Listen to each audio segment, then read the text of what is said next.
एक गांव में मोहन नाम का बहुत गरीब व्यक्ति रहा करता था। मोहन के साथ उसके घर में उसकी पत्नी आशा और उसकी 5 वर्षीय बेटी निधि रहा करती थी। मोहन एक मजदूर था जो दिन भर कड़ी मेहनत करके अपने परिवार का पेट पालता था। एक दिन की बात है, आशा घर के कामों में व्यस्त थी। तभी मोहन का दोस्त रमेश घबराया हुआ वहां आशा के पास आया। क्या बात है रमेश, तुम इतने घबराए हुए से क्यों हो? सब कुछ ठीक तो है? आपके लिए खबर अच्छी नहीं है आशा जी। क्या कह रहे हो तुम? मुझे जल्दी बताओ, मेरा दिल बैठा जा रहा है। मैं और मोहन गांव के जमींदार के घर पर मजदूरी कर रहे थे। अचानक मोहन का छत पर से पैर फिसल गया और वो ईंटों का भार उठाए हुए छत से गिर गया। रमेश की बात सुनकर आशा रोते हुए बोली, कहीं मोहन को कुछ हुआ तो नहीं? वो ठीक तो है? जमींदार ने मोहन को तुरंत डॉक्टर के पास भर्ती करवा दिया है, मगर डॉक्टर ने कहा है कि मोहन के पैरों में बहुत बुरी तरह से चोट आई है। आपको अभी और इसी वक्त मेरे साथ हॉस्पिटल चलना है। हे भगवान, ये क्या हो गया? अब मेरे परिवार का खर्चा कौन चलाएगा? अब सब कुछ कैसे होगा? मेरे पास तो इतने पैसे भी नहीं है कि मैं हॉस्पिटल का बिल चुकता कर दूं। मैं क्या करूं?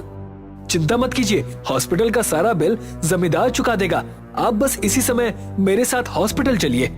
आशा रमेश के साथ हॉस्पिटल चली गई। कुछ दिनों के बाद मोहन बैसाखी पर चलता हुआ अपने घर पर आ गया और अपनी पत्नी और बच्ची को देखकर रोने लगा। तुम कितनी अभागी हो आशा, जब से तुम्हारा मेरे साथ विवाह हुआ है मैं तुम्हें कभी कोई सुख नहीं दे पाया और अब तो भविष्य की उम्मीद भी समाप्त हो गई है। ऐसा मत कहिए, आप जीवित हैं, मेरे लिए यही काफी है। भला इसे भी कोई जीना कहते हैं आशा? मैं अब कदम कदम पर दुनिया का मोहताज रहूंगा। अरे मैं तो चलकर एक गिलास पानी तक नहीं पी सकता। घर का खर्चा कैसे चलेगा? हमारा सपना था कि अपनी निधि को पढ़ा लिखा कर बहुत बड़ी अफसर बनाएंगे। अब ये सब कुछ कैसे होगा? हिम्मत से काम लीजिए, मैं हूँ ना। हम अपना सपना जरूर पूरा करेंगे। हम अपनी बेटी निधि को अच्छी शिक्षा दिलवाएंगे। लेकिन ये सब कुछ कैसे होगा आशा? तुम तो जानती हो ना कि अब मैं कोई काम धंधा नहीं कर सकता। आप काम धंधा नहीं कर सकते, लेकिन मेरे हाथ पैर तो सही सलामत है ना। बचपन में मैं अपनी माँ को सिलाई करते हुए देखती थी और मुझे शुरू से ही सिलाई और कढ़ाई का बहुत शौक था। मेरी माँ ने मुझे सिलाई करना सिखाया था। आज से मैं गांव के लोगों के कपड़े सिल दिया करूंगी। धीरे धीरे सब कुछ ठीक हो जाएगा जी। और ऐसा ही हुआ। उस दिन के बाद से आशा गांव के लोगों के कपड़े सिया करती थी और अपने परिवार का गुजारा किया करती थी। समय ऐसे ही बीतता गया। आशा ने निधि का सरकारी विद्यालय में एडमिशन करा दिया था। वो सुबह से लेकर शाम तक कपड़े सीती और फिर घर का खाना बनाती और रात के समय वो अपनी बेटी को 2 घंटे पढ़ाती। ऐसे ही 10 साल बीत गए। निधि अब 15 वर्ष की हो चुकी थी। निधि ने हाई स्कूल में टॉप किया था। देखिए माँ, मैंने हाई स्कूल में टॉप किया है और ये सब आपकी मेहनत का फल है। नहीं बेटी, मैंने तो सिर्फ अपना कर्तव्य निभाया, बल्कि सच तो ये है कि ये तुम्हारी दिन रात की कड़ी मेहनत का फल है जो तुमने हाई स्कूल टॉप किया। मेरी स्कूल की प्रिंसिपल कल आपको बुला रही है। वो आपसे कुछ बात करना चाहती हैं। तुम्हें जाकर प्रिंसिपल से बात करनी चाहिए। अगले दिन आशा निधि के साथ स्कूल के प्रिंसिपल के ऑफिस में चली गई। प्रिंसिपल सरोज वर्मा आशा को देखकर खुश होती हुई बोली, अरे कैसी बातें कर रही हैं आप? आपकी बेटी ने तो टॉप किया है और इसी खुशी में उसे स्कॉलरशिप मिली है। आपकी बेटी फर्स्ट ईयर यहाँ से कुछ दूर स्कूल में पढ़ेगी। क्या आप जानती हैं, कॉलेज में पढ़ने का सपना हर एक स्टूडेंट का होता है, लेकिन किसी भी स्टूडेंट का वहाँ पर आसानी से एडमिशन नहीं होता। ये तो मेरे लिए बहुत खुशी की बात है। आपका सपना था कि आपकी बेटी अच्छे स्कूल में पढ़े। मुझे विश्वास है कि एक ना एक दिन आपकी बेटी कुछ बड़ा करके दिखाएगी। ये सब तो आपकी मेहनत का फल है आशा जी। सारा गांव जानता है कि आप दिन रात मेहनत से कपड़े सीती रहती हैं और देखिएगा आपकी कुर्बानी बेकार नहीं जाएगी। निधि खुश होती हुई अपनी माँ के साथ घर पर आ गई। कुछ महीनों के बाद अपनी क्लास में बैठी हुई थी कि तभी किरण नाम की एक लड़की निधि के पास आकर बोली, हाय, मेरा नाम किरण है। क्या तुम इस स्कूल में नई हो? हाँ, मैं स्कूल में नई हूँ और आज मेरा फर्स्ट डे है। Nice, very nice. तुम कहाँ से आई हो और इससे पहले तुम कहाँ पढ़ती थी? मैं इससे पहले सरस्वती विद्या मंदिर में पढ़ती थी। What? तुम सरकारी स्कूल में पढ़ती थी जहाँ आसपास बहुत ज्यादा गंदगी फैली होती है? वैसे तुम्हारे पिता क्या करते हैं? वो अपाहिज हैं। मेरी माँ काम करती है। मेरी माँ बहुत अच्छे कपड़े सिलती है। निधि की बात सुनकर किरण सहित सारा क्लास निधि के ऊपर हंसने लगा। समझ गई, तुम जरूर स्कॉलरशिप के जरिए इस स्कूल तक पहुँची हो, वरना तुम्हारी बातों से लग रहा है कि तुम्हारे माता पिता की औकात सरकारी स्कूल तक पढ़ाने की भी नहीं होगी। एनीवे, यहाँ से उठो और जाकर पीछे वाली सीट पर बैठ जाओ।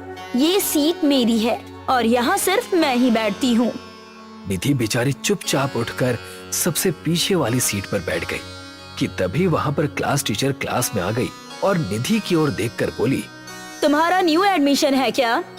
निधि के बोलने से पहले ही किरण उस क्लास टीचर से बोली, जी टीचर, इसका न्यू एडमिशन है और इससे पहले ये सरकारी विद्यालय में पढ़ती थी।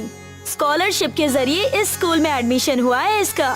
कुछ देर के बाद वहाँ पर उस स्कूल की प्रिंसिपल आ गई और क्लास के बच्चों की ओर देखते हुए बोली, हमारे स्कूल में आज निधि नाम की एक लड़की का न्यू एडमिशन हुआ है। निधि ने इस साल हाई स्कूल में टॉप किया है।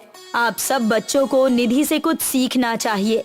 आपको सीखना चाहिए कि आपको जीवन में ऐसा बनना चाहिए कि आप अपने माता पिता पर बोझ ना बने। निधि को ढेर सारा प्यार दीजिए और उसे तंग मत कीजिएगा, जो कि आप हर नए आने वाले बच्चों को किया करते हैं। इतना कहकर प्रिंसिपल वहाँ से चली गई। प्रिंसिपल की बात सुनकर क्लास टीचर और किरण बुरा सा मुंह बनाने लगी। समझ में नहीं आता कि आखिर इस स्कूल के प्रिंसिपल को हो क्या गया है। हमारा स्कूल आसपास के इलाकों में टॉप कॉन्वेंट स्कूल है, मगर फिर भी यहाँ के प्रिंसिपल भिखारियों के बच्चों को एडमिशन दे देती हैं और उन्हें झेलना हमें पड़ता है। उस दिन निधि रोती हुई अपने घर पर अपनी माँ से बोली, मुझे इस स्कूल में नहीं पढ़ना। आपको पता नहीं कि आज मेरा स्कूल में कितना अपमान हुआ है। क्या हुआ बेटी, तुम रो क्यों रही हो? क्या स्कूल में तुमसे किसी ने कुछ कह दिया? क्या वहाँ की प्रिंसिपल ने कुछ कहा? नहीं माँ, वहाँ की प्रिंसिपल तो बहुत अच्छी है, लेकिन मुझे किरण नाम की एक लड़की ने बहुत अपमानित किया। और तो और मेरी क्लास टीचर ने भी उसी की साइड ली। क्या गरीबों को अच्छे स्कूल में पढ़ने का कोई अधिकार नहीं होता माँ? तुम उनकी बातों पर ध्यान मत दो बेटा। जो लोग दूसरों का मजाक उड़ाते हैं, भविष्य में वो स्वयं का मजाक बनकर रह जाते हैं, और जो मजाक बनते हुए भी सामने वाले के मजाक को इग्नोर करते हैं ना, वो अपने मकसद पर डटे रहते हैं और वही बच्चे इतिहास बनाते हैं। समय ऐसे ही बीतता गया। कुछ दिनों के बाद उस स्कूल में एनुअल फंक्शन डे आया और स्कूल की ओर से अनाउंसमेंट की गई कि एनुअल डे में सभी लड़कियां लहंगा पहनकर आएंगी। मगर आशा के पास इतने पैसे नहीं थे कि वो नया लहंगा खरीदकर अपनी बेटी को दे सके। माँ, एनुअल डे में मेरा जाना बहुत जरूरी है, लेकिन वहाँ पर बिना लहंगे की एंट्री नहीं है। मैं क्या करूँगी? अगर मैं दूसरी ड्रेस पहनकर जाऊंगी तो लोग मेरा मजाक उड़ाएंगे।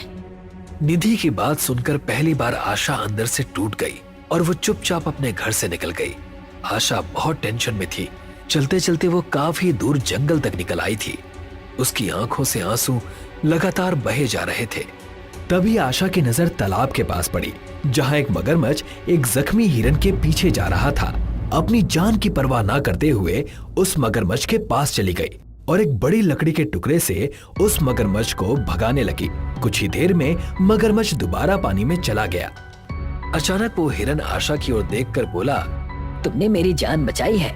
तुम वाकई बहुत अच्छी इंसान हो और अच्छे इंसान इस संसार में बहुत कम होते हैं। हिरन को बात करता देख आशा बुरी तरह से डर गई।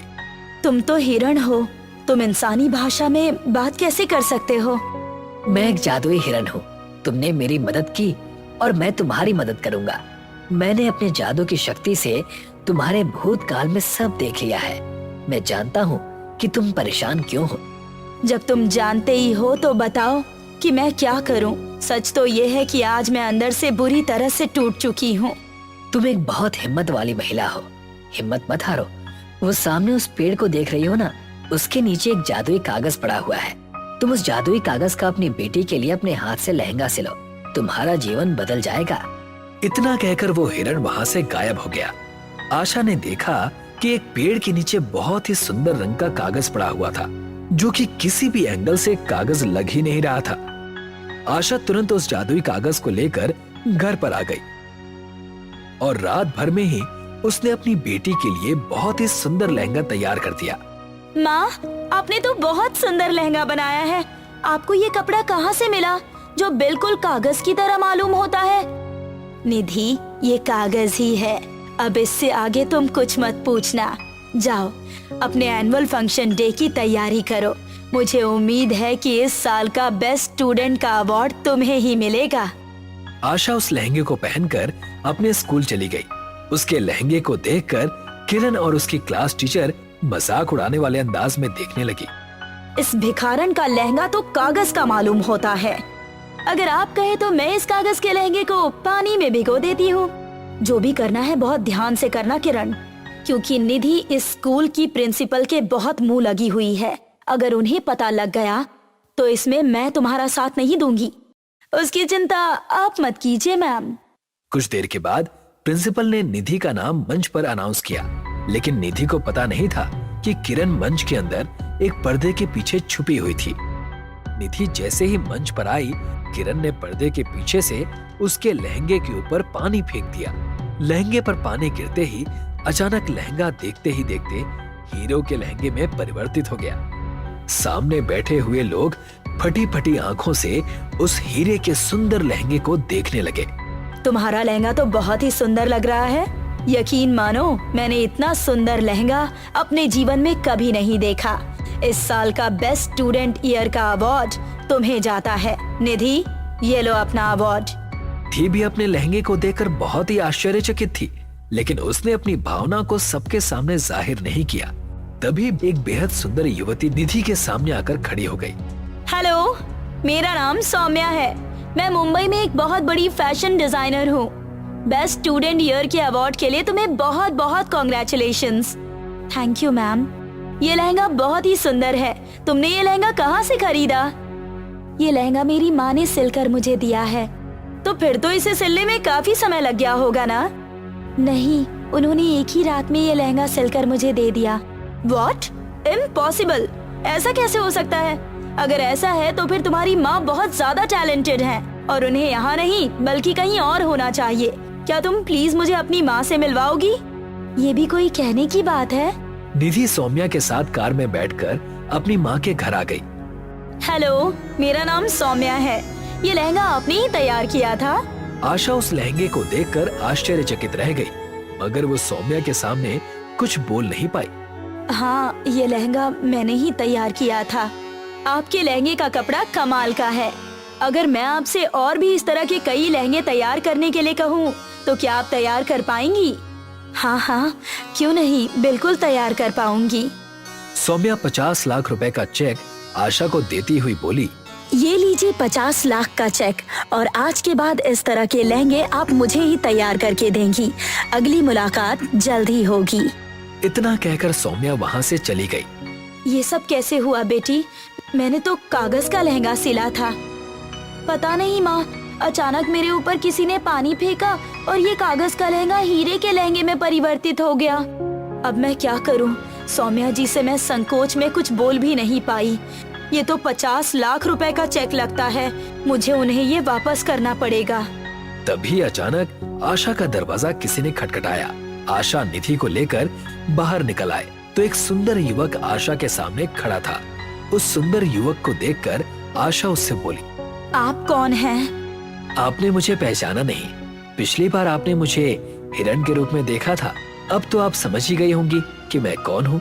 दरअसल मैं आपको ये बताने आया हूँ कि आप इस लहंगे का थोड़ा सा कपड़ा काट कर इसके ऊपर पानी डाल दीजिए। देखते ही देखते ये कपड़ा बहुत बड़ा हो जाएगा और फिर उसके बाद आप कपड़े का लहंगा सी लीजिए। सिलने के बाद आप उस पर दोबारा पानी डाल दीजिए। वो कागज का लहंगा हीरे के लहंगे में परिवर्तित हो जाएगा। मैंने आपसे कहा था ना कि आपका जीवन अब बदल जाएगा। इतना कहकर वो व्यक्ति वहाँ से चला गया। आशा ने उसके बताए अनुसार ठीक वैसा ही किया। देखते ही देखते आशा ने सौम्या का सारा ऑर्डर पूरा कर लिया और आशा का नाम टॉप फैशन डिजाइनर में आने लगा। आज आशा की फैक्ट्री में सैकड़ों विमेंस काम करती हैं और आशा आज भी उस जादुई कपड़े को इस्तेमाल करती है। ये आनंदपुर गांव था। गांव बहुत ही खुशहाल था। सभी लोग बहुत अच्छे थे और अपने अपने कामों में व्यस्त रहते थे। गांव के चौराहे के पास बच्चे खेला करते थे। गांव में हर साल एक उत्सव होता था, जिस उत्सव में बहुत सारी प्रतियोगिताएं होती थी और आज इस प्रतियोगिता का ऐलान होने वाला था। सुनो सुनो सुनो, इस साल गांव के वार्षिक उत्सव में एक नई प्रतियोगिता शामिल की गई है, फैंसी ड्रेस प्रतियोगिता। जो जीतेगा उसे चीफ गेस्ट के हाथों पुरस्कार मिलेगा और तो और इनाम में 10 बोरी अनाज, 2 बोरी दाल भी है। इसीलिए इस प्रतियोगिता में भाग जरूर लीजिए। फैंसी ड्रेस प्रतियोगिता, वो क्या होती है? इतना भी नहीं पता क्या बुद्धू? ये वो प्रतियोगिता है जिसमें हमें अलग वेश धारण करना होता है। मैं तो राजकुमारी का वेश धारण करूंगी। मैं भी। और तुम मीना, उससे क्या पूछ रही हो? उसके पास तो ढंग के कपड़े भी नहीं है। वो क्या प्रतियोगिता में भाग लेगी? हाँ। मीना ने अपने फटे पुराने कपड़े देखे और उसे शर्मिंदगी महसूस हुई, पर तभी मीना ने इनाम के बारे में सोचा। अगर मैं प्रतियोगिता जीत गई तो हमारे घर में कई महीनों का अनाज हो जाएगा, लेकिन मेरे पास तो कोई अच्छा कपड़ा नहीं है। माँ से पूछती हूँ। मीना दौड़ते हुए घर गई। उसकी माँ अनुराधा एक विधवा थी। अनुराधा को सिलाई का काम आता था, इसलिए वो दर्जी का काम करके अपना और अपनी बेटी का पेट पाल रही थी। उनकी आर्थिक स्थिति बहुत ही खराब थी। माँ, मुझे फैंसी ड्रेस कंपटीशन में हिस्सा लेना है। अब ये क्या नया? तू तो हमारी परिस्थिति जानती है ना मीना। हाँ माँ, पर इनाम 10 बोरी अनाज और 2 बोरी दाल है। यही सुनकर मैंने सोचा कि अगर मैं जीत गई तो कई महीनों का अनाज हमारे पास होगा। और तो और आपको तो कपड़े भी सिलने आते हैं। कपड़े सिलने आते तो हैं बेटा, पर सिलने के लिए हमारे पास कपड़े कहाँ हैं? मेरे पास तो बस सफेद साड़ियाँ हैं। अगर उससे तुम्हारे लिए कुछ सिलना हो तो बता दो। मीना सोचने लगी कि सफेद साड़ियों का वो क्या फैंसी ड्रेस बनवा सकती है। तभी उसे एक आइडिया आया। माँ, मैं परी बन सकती हूँ। परियां तो सफेद ड्रेस ही पहनती है ना? हाँ, पर परियों के ड्रेस पर बहुत सारी सजावट की होती है, जैसे मोती, फूल, चमकी। वो सब हम कहाँ से लाएंगे? आप ड्रेस बनाना शुरू तो कीजिए, मैं कुछ न कुछ ढूंढ लूंगी। ठीक है। अगले दिन मीना खेलते खेलते जंगल चली गई। वो अक्सर जंगल जाया करती थी। उसे तितलियों का पीछा करना और हिरणों के साथ खेलना बहुत पसंद था और यूं ही वो जंगल के अलग भाग में चली गई। ये कौन सी जगह है? मैं पहले कभी यहाँ नहीं आई। उस जगह बहुत सारे रंग बिरंगे फूल थे और बीच में एक बड़ा सा पेड़ भी था। वाह, ये कितने खूबसूरत है। काश मैं इन्हें अपने ड्रेस पर लगा पाती। तभी अचानक वो पेड़ बोलने लगा। बिल्कुल लगा सकती हो। ये कौन बोला? अरे यहाँ मैं। मीना को अपनी आंखों पर यकीन नहीं था। वो पेड़ बोल रहा था और उसकी आंखें भी थी। ये कैसे हो सकता है? हो सकता है क्योंकि तुम जादुई जंगल में हो। मीना, मैं जानता हूँ कि तुम्हें फैंसी ड्रेस में परी बनना है और इनाम जीतकर अपनी माँ की मदद करनी है। तुम बोल सकते हो? मतलब तुम आम पेड़ नहीं हो, जादुई पेड़ हो। तो क्या तुम अपने जादू से परी का ड्रेस दे सकते हो? ना ना ना ना ना, मैं कोई परी माँ थोड़ी हूँ जो मैं जादू कर सकूं, पर मैं तुम्हारी मदद कर सकता हूँ। वो कैसे? तुम्हें जो फूल पसंद है वो तोड़ लो और फिर उन्हें अपनी ड्रेस पर सिलवा लेना। पर फूल तो मुरझाएंगे ना? अरे ये जादुई फूल है, कभी नहीं मुरझाएंगे। वाह! मीना ने तुरंत रंग बिरंगे फूल तोड़ लिए। शुक्रिया बोलने वाले पेड़। मुझे खुशी है कि मैं तुम्हारी मदद कर सका। All the best. वो सारे फूल लेकर मीना घर गई। देखो मीना, तुम्हारा ड्रेस तैयार है। माँ, मैं सजावट के लिए फूल भी ले आई। फूलों से सजावट? ये तो मुरझा जाएंगे। नहीं माँ, ये जादुई फूल है, इन्हें कुछ नहीं होगा। मीना ने एक फूल व्हाइट ड्रेस के ऊपर रखा और वो फूल व्हाइट ड्रेस पर चिपक गया। इसी तरह बाकी सारे फूल भी ड्रेस पर चिपक गए। रंग बिरंगे फूलों से वो ड्रेस बहुत ही खूबसूरत दिख रहा था। वाह, ये तो बहुत खूबसूरत है। माँ, पर परी की छड़ी और पर कहाँ है? अनुराधा ने अलमारी खोली और वहाँ से उसने पर और छड़ी निकाली, जो उसने पहले ही बना कर रखी थी। शाम को गांव के मैदान में स्टेज लगा था। गांव के सारे बच्चे अलग अलग वेश में थे। कोई राजकुमारी, कोई जादूगर, कोई पंडित तो कोई डॉक्टर। राधा और प्रिया झगड़ा कर रहे थे। तभी मीना अपना सुंदर सा ड्रेस पहनकर वहां पहुंची। उसे देखकर सभी लोग हैरान रह गए। प्रतियोगिता शुरू हुई। सभी बच्चे स्टेज पर आकर चलने लगे और जजेस उन्हें नंबर्स देने लगे। उन्होंने मीना को धक्का मारकर उसे गिराना चाहा। वो गिरने ही वाली थी कि अचानक वो हवा में अटक गई और सबके सामने असली परी आ गई।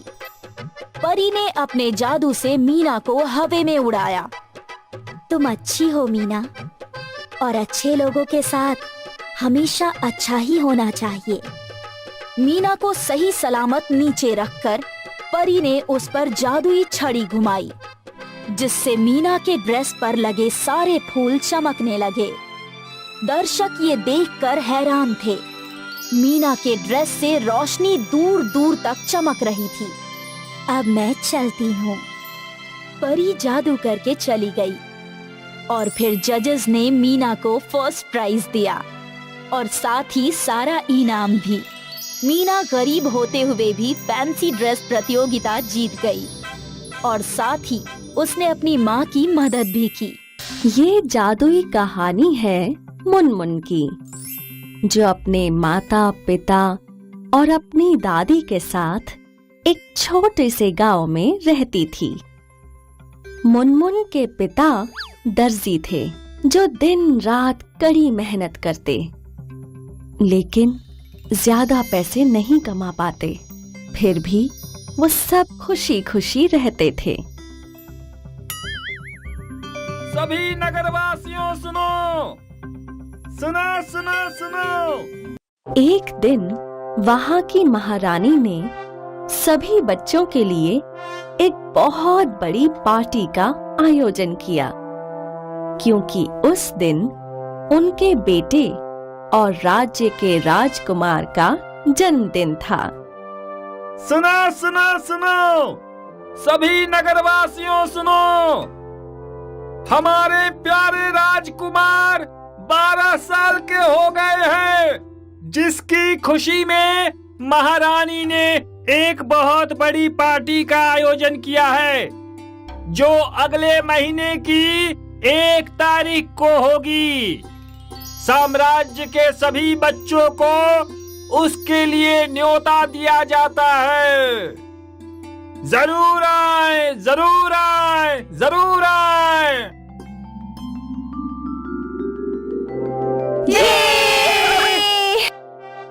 महल के अंदर पार्टी, इससे बढ़िया और क्या हो सकता है? ये पार्टी हमारी जिंदगी की सबसे खास पार्टी होगी। तुम क्या पहनोगी? मेरे पापा ने मुझे एक सुनहरा गाउन खरीदवाया है, मैं तो वही पहनूंगी। और मैं अपना सुंदर सा लाल गाउन पहनूंगी। तुम क्या पहनोगी मुनमुन?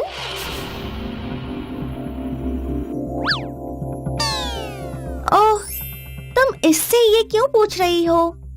तुम्हें पता नहीं, ये लोग बहुत गरीब हैं। इसके पास तो गाउन भी नहीं है। अरे हाँ, इसके तो रोज के पहनने वाले कपड़े भी फटे हुए हैं।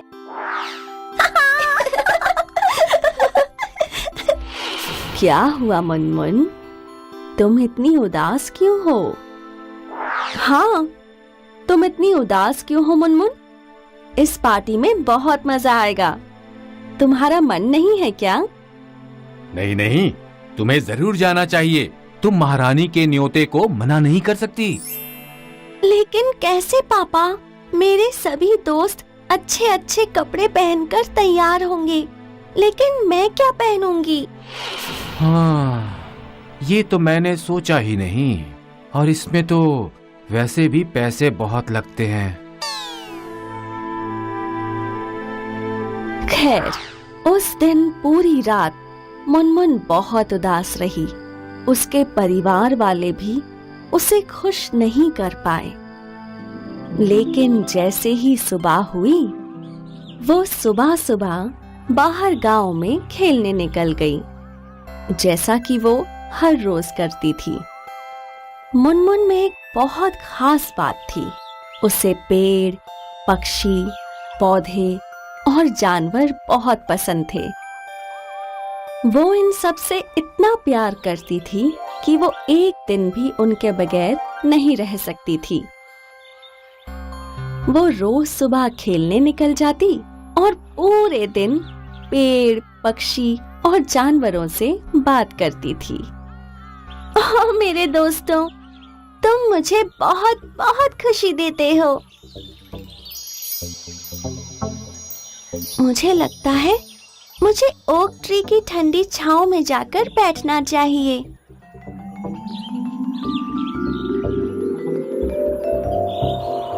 कितना आराम है यहाँ। लेकिन ओह नहीं, महारानी की पार्टी जल्द ही आने वाली है। मुझे क्या पहनना चाहिए?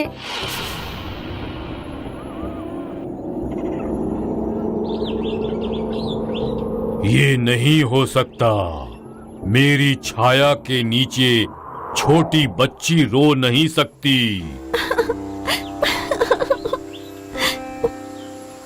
कौन? कहाँ? कौन है जो मुझसे बात कर रहा है? ऊपर देखो।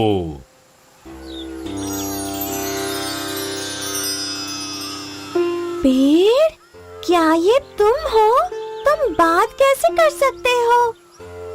ऐसे ही होता है जब आप इतने सालों तक अकेले घनघोर जंगल में अपनी जिंदगी गुजारते हो तो आप जादुई बन जाते हो। अब तुम बताओ, तुम मेरी छाया में बैठकर रो क्यों रही हो? ओह, कोई बात नहीं। मैं तुम्हें परेशान नहीं करना चाहती। चलो भी बच्चे, बताओ मुझे, मेरे पास पूरे दिन अकेले इस जंगल में बैठने के अलावा और काम ही क्या है? शुरू हो जाओ। एक बढ़िया कहानी सुनाओगी तो मजा आ जाएगा। फिर शायद, क्या पता, मैं अपनी जादुई शक्तियों से तुम्हारी कुछ मदद कर सकूं। ओह पेड़, मैं तुम्हें क्या बताऊं? गांव के सभी बच्चे महल में होने वाली राजकुमार के जन्मदिन की पार्टी में जा रहे हैं और वो सभी बढ़िया बढ़िया कपड़े पहनेंगे, लेकिन मेरे पास तो एक भी ढंग का कपड़ा नहीं है।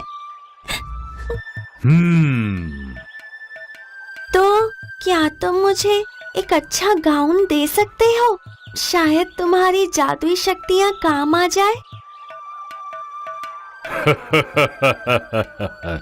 सच में बच्चे, तुम्हें क्या लगता है कि तुम सिंड्रेला हो और मैं कोई पंपकिन फेरी? नहीं, मैं इस तरह का जादू नहीं कर सकता। ओह, कोई बात नहीं। खैर, अब मुझे घर चलना चाहिए।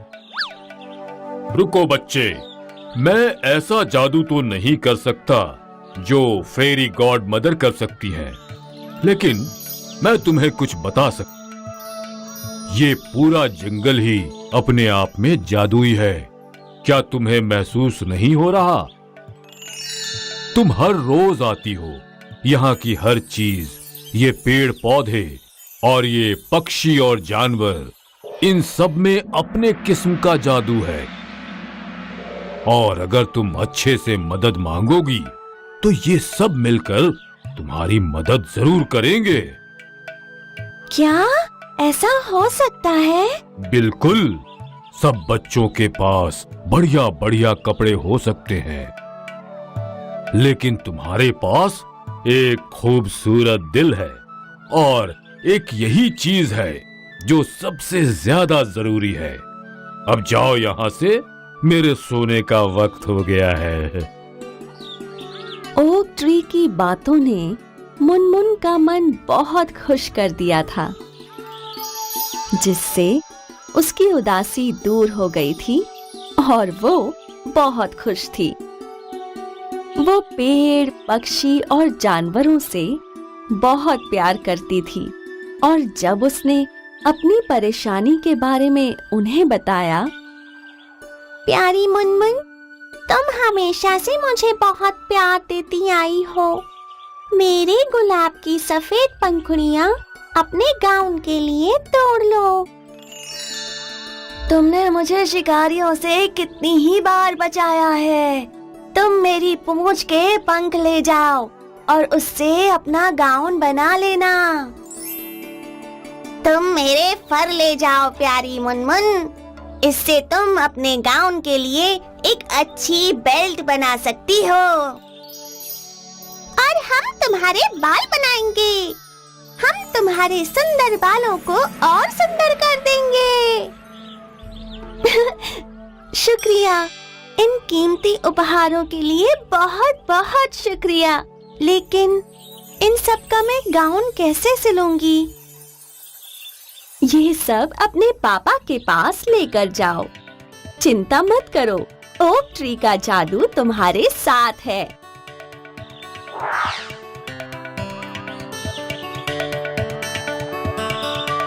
ये सब क्या है? पापा, ये सब उपहार मुझे जंगल के पेड़, पौधे, पक्षी और जानवरों ने दिए हैं। क्या आप इनसे मेरे लिए एक गाउन बना सकते हैं? लेकिन कैसे? पापा, आप शुरू तो कीजिए। जंगल के जादू से सब बन जाएगा। मुझे तो समझ ही नहीं आ रहा, लेकिन अगर तुम कह रही हो तो मैं कोशिश करता हूँ।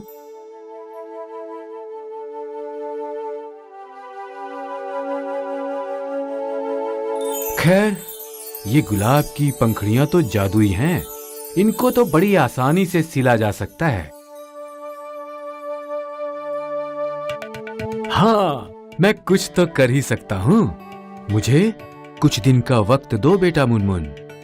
मुझे लगता है मैं इससे कुछ न कुछ कमाल का जरूर बना पाऊंगा। और इस तरह मुनमुन के पापा ने अगले 3 दिन तक कड़ी मेहनत की। जब भी उन्हें किसी चीज की कमी होती तो मुनमुन जंगल में भाग कर जाती और अपने दोस्तों से मांग कर ले आती।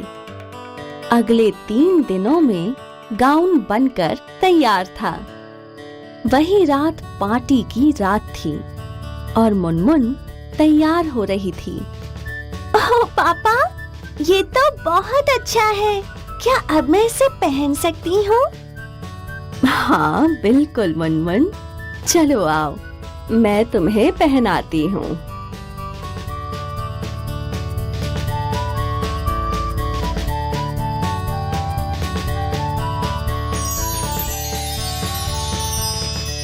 वाह, आज तक मैंने इतनी सुंदर लड़की कभी नहीं देखी।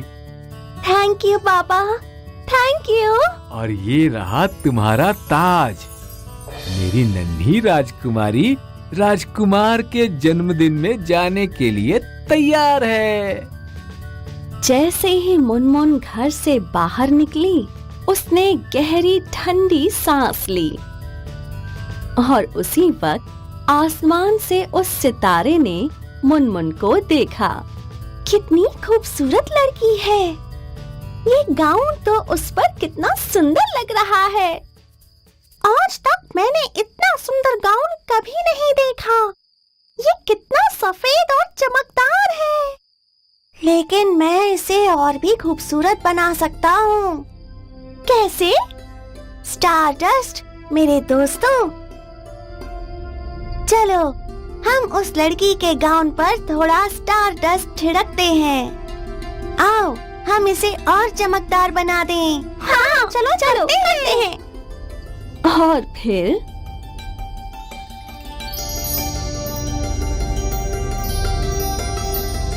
जब मुनमुन पार्टी में पहुंची, ओह, ये लड़की कौन है?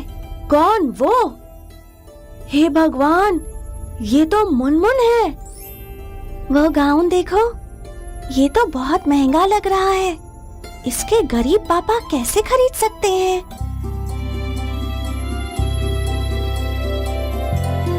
मम्मी, वो कौन है? मुझे नहीं पता बेटा, लेकिन ये जरूर तय है कि वो इस पार्टी का सबसे चमकता सितारा है। क्या मैं उसे अपना केक काटते वक्त साथ में खड़ा होने के लिए पूछ सकता हूँ? हाँ, बिल्कुल बेटा। सिपाही, उस लड़की को ऊपर तक लेकर आओ। प्यारी बच्ची, क्या तुम राजकुमार के साथ खड़ी हो सकती हो जब वो केक काटेंगे? जी, बिल्कुल महारानी। और इस तरह से ये रात मुनमुन की जिंदगी की सबसे सुंदर रात बन गई। जब राजकुमार केक काट रहा था, तो वो उसके बिल्कुल साथ खड़ी थी।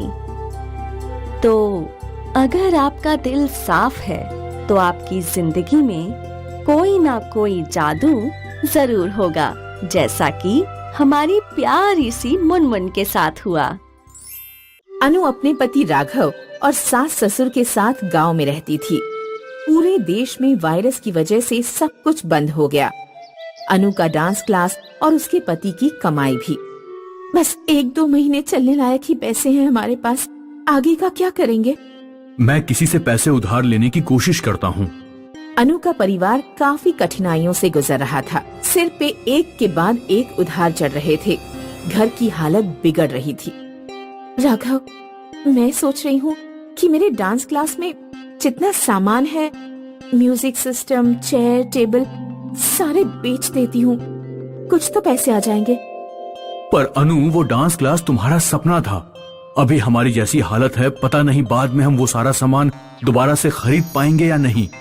देख लेंगे तब जो होगा। अभी इसके अलावा और कोई तरीका नहीं दिख रहा।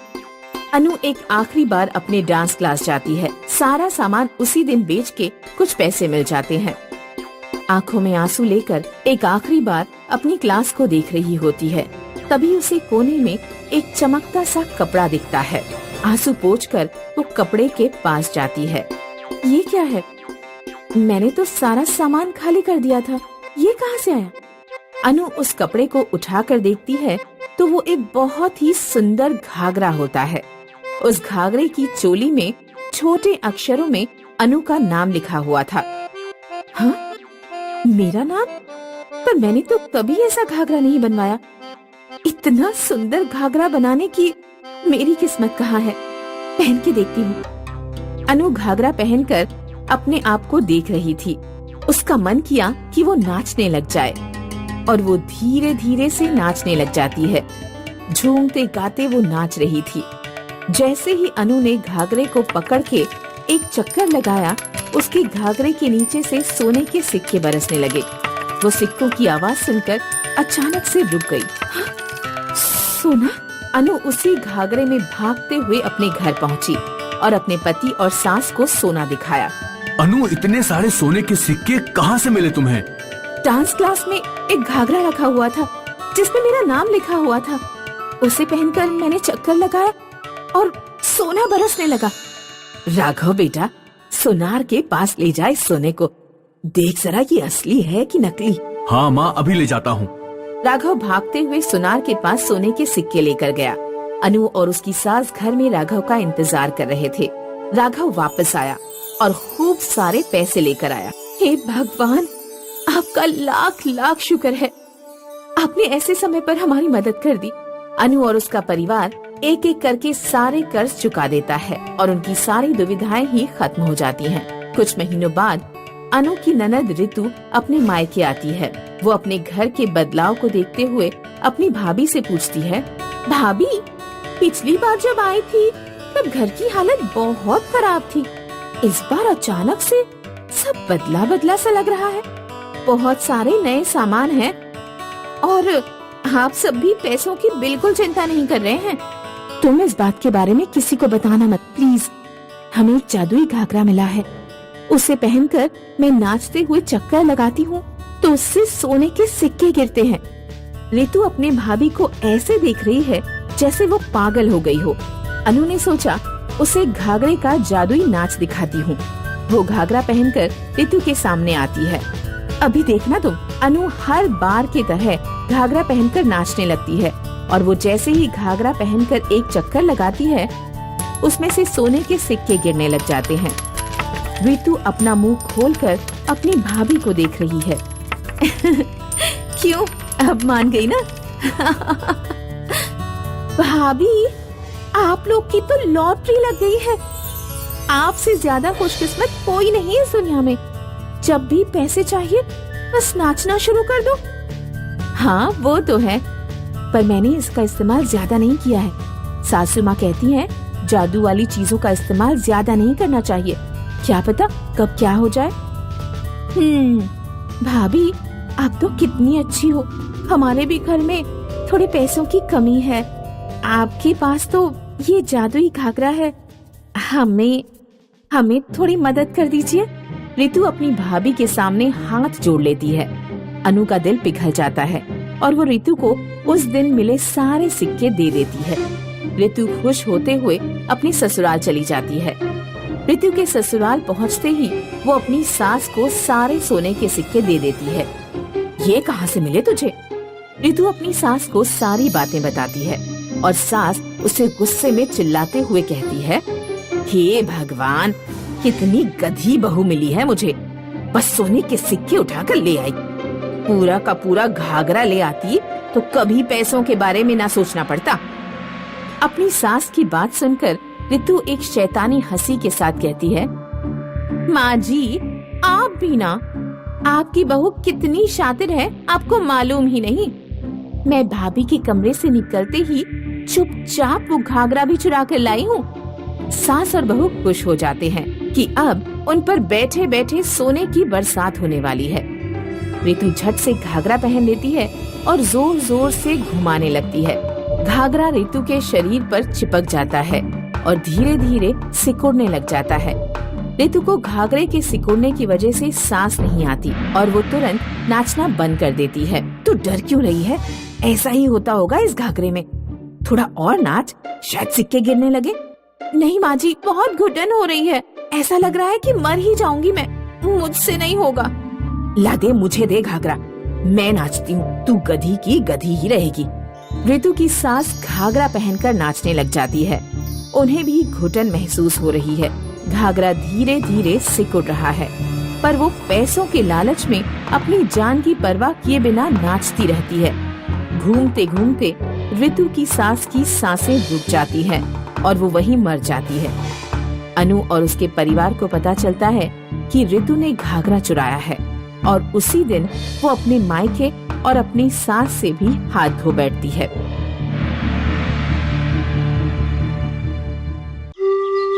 हेमा और ऋषभ की लव मैरिज हुई थी।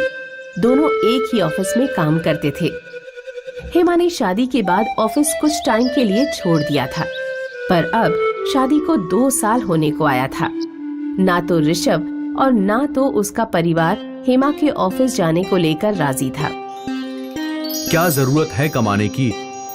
मैं अच्छे खासे पैसे कमा लेता हूँ घर के लिए। ऋषभ के साथ तो बात बात पे अनबन होती ही थी और सास ने भी अपने असली रंग दिखाने शुरू कर दिए थे।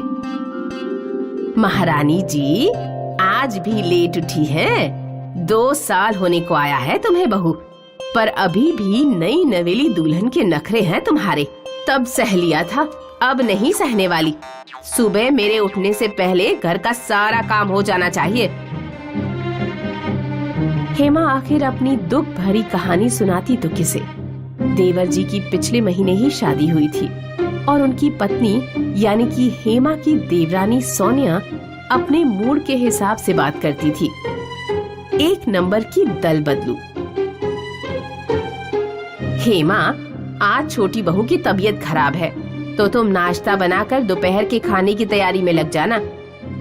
पर माँ जी, आज तो मैं काम से बाहर जा रही थी। हाँ तो कल चली जाओ, उसमें कौन सी बड़ी बात है। हेमा अपने वैवाहिक जीवन में बिल्कुल भी खुश नहीं थी। वो अपने मायके जाकर अपनी माँ को ये सब बताती है। बेटी, मेरे पास एक उपाय है जिससे तेरी जिंदगी सुधर जाएगी। हेमा की माँ उसे एक पहाड़ी मंदिर में ले गई। पहाड़ चढ़ते हुए एक छोटा सा मंदिर आया जहाँ लोग सिंदूर की डिब्बियां चढ़ाया करते थे। ये जादुई सिंदूर है, इसे अपनी मांग में लगाकर तू अपने पति और सास ससुर के मन की बात जान जाएगी। तू इसके इस्तेमाल से उनकी चहेती बन जाएगी, फिर तुझे कोई तंग नहीं करेगा। हेमा अपनी माँ की बात सुनकर खुश हुई और अपने ससुराल आ गई। आते ही उसने सिंदूर का इस्तेमाल करने का सोचा। अपनी मांग में वो सिंदूर भरकर हेमा अपनी सास के पास गई। आ गई महारानी, जल्दी काम पर लग जाओ, मैंने खाना बना लिया है, तू बर्तन धो ले जा। हेमा बर्तन धोने जाने ही वाली थी कि उसने अपनी सास की मन की बात सुन ली। 5 दिन के सारे काम आज ही करवाऊंगी, इसके बाद कपड़े धोने बैठाऊंगी इसे। हेमा अपनी सास की मन की बात सुनते ही अपनी सास को कहती है, माँ जी, कपड़े भी होंगे शायद धोने के। 5 दिन में कितना काम रह गया होगा, मैं धो देती हूँ, आप निकाल दीजिए। सास चौंक जाती है कि बहू ने बिल्कुल उसके मन की बात कैसे जान ली, पर वो खुशी खुशी कपड़े धोने दे देती है। माँ जी का बस चले तो पूरे साल का काम मुझसे करवा ले। उफ, क्या क्या करना पड़ता है इनको झेलने के लिए। तभी हेमा की सास उसके पीछे खड़ी होकर सोच रही होती है। बचपन में खाए बेसन के लड्डू की बहुत याद आती है आजकल। उस रात हेमा चुपचाप से बेसन के लड्डू बनाकर अपनी सास के पास ले जाती है। माँ जी, कुछ दिनों से मुझे बेसन के लड्डू खाने का मन कर रहा था तो मैंने बना लिए, आप चख कर बताइए कैसे बने हैं। हेमा की सास की खुशी का कोई ठिकाना ही नहीं रहा। उन्होंने झट से 4 लड्डू खा लिए और खुश होते हुए बोली, हेमा, एक तू ही है इस घर में जो मेरे मन की बात समझ जाती है। कितनी प्यारी बहू है मेरी। हेमा को धीरे धीरे अपनी जादुई सिंदूर के फायदे समझ में आने लगे थे। हफ्ते भर में ही हेमा लोगों के मन की बात सुनते हुए सबकी चहेती बन गई थी। सोनिया की आंखों के सामने ही उसके हिस्से का सारा लाड और दुलार अब हेमा को मिल रहा था। एक दिन उसने हेमा को अपनी माँ से जादुई सिंदूर के बारे में बात करते हुए सुन लिया। अच्छा, तो ये माजरा है, जेठानी के पास जादुई सिंदूर है और देवरानी को ना मिले, ऐसा कैसे हो सकता है? सोनिया जब ये सब सोच रही थी तभी हेमा उसके मन की बात सुन लेती है और अपने सिंदूर को छुपाकर कहीं और रख देती है। सोनिया अपनी जेठानी के कमरे में जाकर कोई दूसरा सिंदूर चुरा लेती है। अब तो मैं भी आपको बराबर की टक्कर दूंगी जेठानी जी। सोनिया दूसरी सुबह सिंदूर लगाकर सबके सामने आकर उनके मन की बात सुनने की कोशिश करती है, पर उसके नकली सिंदूर से कुछ नहीं होता। माँ जी, आपने कुछ सोचा क्या? भैया, आप कुछ सोच रहे हो? पिताजी, जरा जोर से सोचिए ना। सोनिया दिन भर घर वालों की मन की बात जानने के लिए उन्हें अजीब सवाल करती रही। उसके बचकाने सवाल सुनकर सब उस पर चिल्लाने लग जाते हैं। हेमा अपनी देवरानी की हरकतें देख लोटपोट होकर हंसने लगती है। हेमा उस दिन से घर की चहेती बहू बन जाती है और उस घर में उसकी जिंदगी आसान और खुशहाल हो गई। नंदू एक नौजवान युवक था जिसके पास खुद की एक रेडी थी। वो कभी इस रेडी पर सब्जियां बेचता तो कभी मौसम में बिकने वाली चीजें जैसे गर्मियों में खीरा और सर्दियों में भुने हुए शकरकंद और गर्मियों में भुट्टे। एक शाम नंदू घर पे ढेर सारी मकई ले आया। बेटा, अब तो बरसात शुरू होने में समय है। तूने इतनी सारी मकई इतने जल्दी क्यों खरीद ली? माँ, अगले 2 हफ्तों में बरसात शुरू हो जाएगी और तब मकाई का दाम आसमान छुएगा। क्यों भला? पिछले साल भी ऐसा ही हुआ था। जैसे ही बरसात शुरू हुई, मकाई का दाम बढ़ गया और उस वजह से मुनाफा भी कम हुआ। इसलिए इस बार मैंने पहले ही सस्ते दामों में मकाई खरीद रखी है।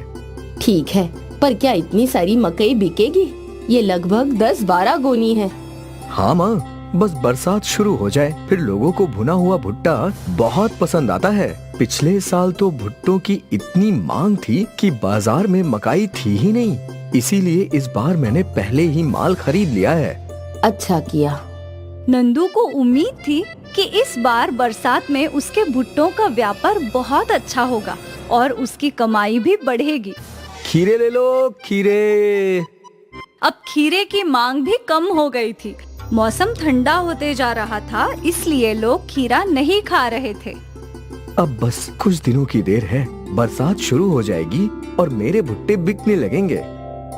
नंदू मौसम बदलने का इंतजार कर रहा था। कुछ दिन बीते और बरसात शुरू हुई। माँ देखो, बरसात शुरू हो गई। अरे वाह, अब तो मेरे भुट्टे बहुत बिकेंगे। हाँ, खूब बिकेंगे। और अगर इस बार तेरी आमदनी अच्छी हुई तो मैं कोई अच्छी सी लड़की देखकर तेरा ब्याह भी कर दूंगी। क्या माँ, तुम भी? अरे मेरे लाल, अब तेरी उम्र हो गई है, तुझे तो ब्याह करना ही होगा। वैसे भी मैंने लड़की ढूंढना शुरू कर दिया है। शादी की बात सुनकर नंदू शर्मा रहा था। खैर उसी शाम नंदू ने अपनी रेडी पर भुट्टे लगा दिए। जैसे ही उसने सिगड़ी जलाई और भुट्टे बुनने लगा, सारे बाजार में भुट्टे की खुशबू फैल गई। भुट्टे ले लो, भुट्टे, गरम गरम भुट्टे। और ग्राहक उसकी आवाज सुनकर आकर्षित हो गए। उस दिन एक के बाद एक ग्राहक भुट्टा खाने आए जा रहे थे। नंदू खुश था कि उसकी आमदनी बहुत अच्छी हो रही थी। अगले दिन भी नंदू का धंधा बहुत अच्छा चला। ग्राहकों की भीड़ लगी रहती थी। नंदू की रेडी पे इतनी भीड़ देखकर आसपास के व्यापारी उससे जल रहे थे। ए नंदू, आजकल बहुत कमा रहा है। कमाएगा कैसे नहीं, बरसात आते ही उसने भुट्टे जो बेचने शुरू कर दिए। हमको लग रहा है भुट्टे बेचने में बहुत मुनाफा है। हम भी कल से भुट्टे बेचेंगे। और हम भी। अगल बगल के व्यापारियों ने भी भुट्टे का व्यापार करने का विचार कर लिया और अगले दिन ही नंदू के ठेले के बगल में 2 और भुट्टे के ठेले लग गए और भुट्टे खाने वाले ग्राहक बढ़ गए। कुछ लोग नंदू के ठेले पे जाते तो कुछ लोग अगल बगल के ठेलों पर चले जाते। इस बात से नंदू परेशान हो गया था।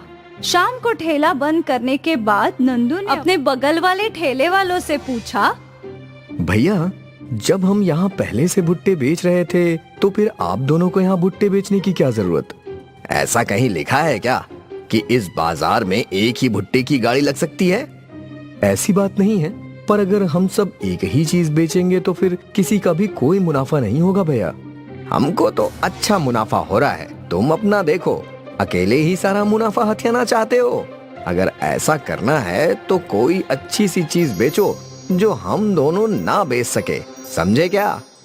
उसके पड़ोसियों की बात सुनकर नंदू चिंता में पड़ गया। उसने सोचा था कि वो उन्हें मना लेगा कहीं और जाकर भुट्टा बेचने के लिए, पर वो दोनों तो ढीठ थे। आज नंदू परेशान घर आया और आते ही उसने सारी बातें माँ को बताई। वो दोनों मुझसे बहुत जलते हैं। कुछ दिनों से मेरे भुट्टों का धंधा इतना अच्छा चल रहा था, वो उनकी आंखों में खटक रहा है। आज रोज से 1/3 आमदनी हुई है। कोई बात नहीं, तू इतनी चिंता मत कर, कुछ ना कुछ हो जाएगा। जलने वाले कितने भी जले, तू बस मेहनत करता रह। अगले दिन नंदू ने रोज की तरह अपना ठेला खोला। भुट्टे ले लो, भुट्टे, गरम गरम भुट्टे। और उसके चिल्लाने के बाद उसके पड़ोसी व्यापारी भी चिल्लाने लगे। गरम गरम भुट्टे, स्वादिष्ट और सस्ता, बस 8 रुपए का एक भुट्टा। व्यापारियों ने दाम 10 रुपए से 8 रुपए कर दिए थे। दाम देखकर सारे ग्राहक उन्हीं व्यापारियों के पास जा रहे थे। 8 रुपए भुट्टा, गरम गरम भुट्टा। नंदू ने भी दाम गिरा दिया। व्यापारियों ने दाम 7 रुपए कर दिया। मैं इतना दाम नहीं घटा सकता, मुझे मुनाफा कैसे होगा? उसके पास कोई ग्राहक नहीं आ रहे थे, इसलिए वो परेशान होकर धंधा बंद करके अपने घर चला गया। माँ समझ गई कि क्या हुआ होगा। माँ, अब मैं क्या करूँ? कम मुनाफा में भुट्टा बेचने का क्या फायदा? अगर मैं दाम कम करता हूँ तो दोनों व्यापारी कम कर देते हैं। क्यों ना तू कुछ नया करे? नया करेगा तो सारे ग्राहक तेरे ही ठेले पर आएंगे। पर क्या नया? हमारे बचपन में हम कोयले पर भुट्टे नहीं सेकते थे, बल्कि रेत में सेकते थे। वैसे भुट्टे तो अब कहीं मिलते ही नहीं। रेत वाले भुट्टे? हाँ, वो स्वाद ही अलग था बेटा, एक बार कोशिश करके देख। अगले दिन नंदू ने अपना ठेला लगाया और सिगड़ी पर एक कढ़ाई लगाई जिसमें रेत भरा था। आसपास के दोनों व्यापारी हैरान थे और फिर आग जलते ही नंदू चिल्लाने लगा। ऐसा भुट्टा कभी नहीं खाया होगा। रेत वाला भुट्टा, पारंपरिक तरीके से बनाने वाला रेत वाला भुट्टा। रेत वाला भुट्टा सुनकर कुछ बुजुर्ग नंदू के ठेले पे गए। उन्होंने वो भुट्टे चखे। वाह, मजा आ गया, कितनी सदियों के बाद ये खा रही हूँ। काफी लोगों ने रेत वाले भुट्टे पहली बार चखे। ये तो कमाल है, कोयले वाले भुट्टे से बिल्कुल अलग और स्वादिष्ट भी। इस दिन नंदू के ठेले पर अलग ही गर्दी थी। लोग नंदू के साथ तस्वीरें खींच रहे थे, वीडियो बना रहे थे। नंदू कुछ ही घंटों में मशहूर हो गया। नंदू के रेत वाले भुट्टे 20 रुपए के दाम से बिकने लगे और उसने एक ही दिन में काफी अच्छा मुनाफा भी कमाया। अगले दिन पड़ोसी व्यापारियों ने भी रेत वाले भुट्टे बेचना शुरू किया। रेत वाले भुट्टे, गरम गरम रेत वाले भुट्टे।